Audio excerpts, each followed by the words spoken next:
my guest is Dr. Olivia Gumbo, who is a PhD holder in development studies with over 18 years experience in the development sector, specifically human rights, democracy, public sector reform, gender, transparency, and accountability. I know it sounds like a mouthful, but basically it means that the book we are going to be looking at today, she is more than well equipped to give us some of it. Now, we do have a bit of a dilemma in our households. The tablet, the phone, the laptop have brought in a whole new dynamic to how we interact with our children on a day-to-day basis. And sometimes it's not always easy. And then there are things that happen that we don't really know are happening that we should be a little bit wary of. So she is the best person to be talking to us about this morning. Good morning. Good morning. How are you? I'm good. Thank you very much for having me. Thank you for coming through. So we've given this background of who you are professionally.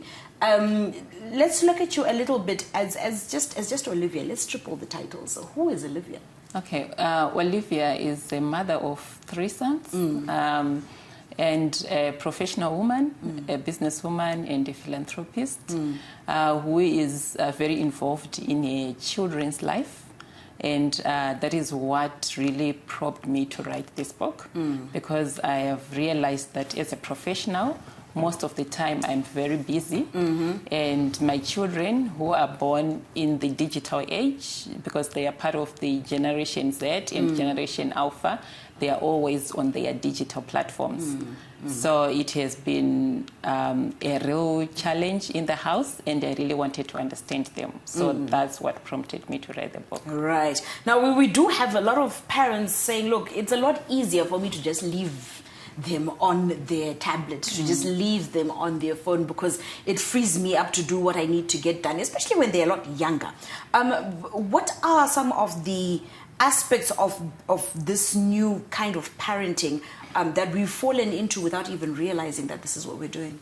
Yeah, I think for me, what I have realized is you can't leave your children just on the digital platforms or maybe on the tablet when they are young or even when they are older.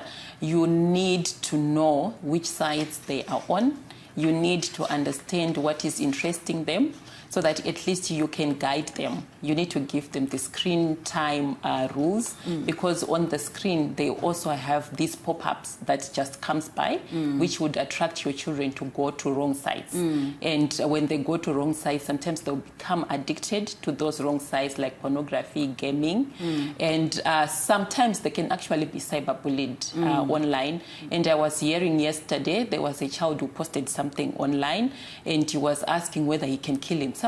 And most of the people who responded were kill yourself, kill yourself. And the child decided to kill himself because he was getting this information from online. So it is always important for parents to be involved, to understand what sites or who your children are interacting with in order for you to guide them. Yes. Now, you've mentioned, of course, the aspect of cyberbullying, landing on the wrong sites. And sometimes, it's our kids have become a little bit smarter than us at this point, simply because of how they've grown up in the technology, and we are having to evolve into the technology. There are mechanisms in place that kind of help us block some of these sites, especially. But how do you nurture your child in a way that also develops their EQ? So taking, for example, the state, the example that you gave of a child who went on, posted, should I kill myself? And the responses, of course, it being online, they are detached from this child, saying yes, yes, yes.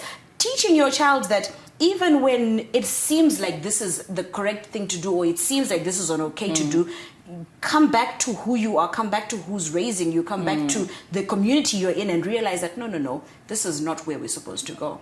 Yeah, I think it takes intentionality for parents to sit down with your children, teach them the good things about the digital sites and the bad thing about the digital sites in order for them to make an informed decision. What I have realized with these children, they are very inquisitive. They need to understand why you are telling them not to do something.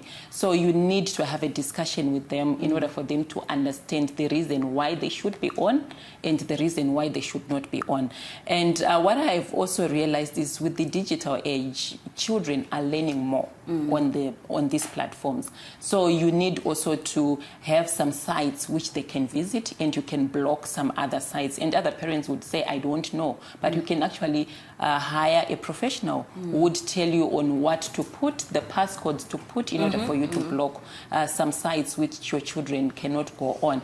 And also just to tell them about these pop-ups, if they know what is the dangers of the pop-ups, what they should be doing, how they can spend productive time online, they'll be in a position to block them. They can actually inform you that they are having these pop-ups. So for me, it's more of being a present parent. That's why I'm running a campaign on present parenting for professional parents, so that you need to be present in your child's life in order for you to guide them. And if we don't guide them, they will end up now behaving like the child I was talking about, because the parent is not there. Right. They are always working. They don't know what their children are involved in. And for these parents, they are thinking that they are doing great things because they are looking for money for school fees. But you have to be intentional to develop a relationship with your child, because that's the most important responsibility that as parents have. When you look at developing that that relationship with your child, now a lot of our parenting styles come off of how we were parented. Yes. And so you find there's that gap. Yes. In what's so-called modern parenting and the parenting that raised us, for example, right? So Gen Z, Gen Alpha are completely new creatures to us. Yes. They're completely new creatures to us. As parents, how do you update your parenting style? How do you update your parenting EQ in how to handle the changes that are happening around you? For me, how I updated my IQ in parenting was to start being vulnerable to my children, to tell them that I want to be involved in your own lives, but I don't know how to do it, because the way I was raised is different from the environment that you are in. So can you let me be part of your life? So you need to be open enough for your children to understand that you want to be involved, and intentionally creating time. So for me, I intentionally create time with my children where I want to play with them games on PlayStation in order for me to understand what they are playing. And I would also ask them, okay, if you're on TikTok, how do I do it? So when they are teaching me, when they are talking to me, they are also more vulnerable to me. They trust me, and that's how we became friends in a way, and then they would be open to me. So it's intentionality to be involved in these children's life, and also to understand their world. We need to read more on what is happening in their world, because what were troubles or challenges for us long time ago, maybe it was getting into town in a combi, but for them they are not, we are driving them. So what is the problem for them? Maybe it is the internet access, it is the data, it is the cyberbullying. So really understanding that we are now living in a different world. So for me, I encourage parents to intentionally understand the character of your child and know how you can be closer to them. If it is about sports, then let it be. Go for sports with them. Be with them all the time so that they will start trusting you and tell you the real stories. Otherwise, if you don't, you become strangers in your own house. Doc, I really love that this conversation that we're having, because it is a major problem that we are experiencing. Now, who is reading this book, Doc?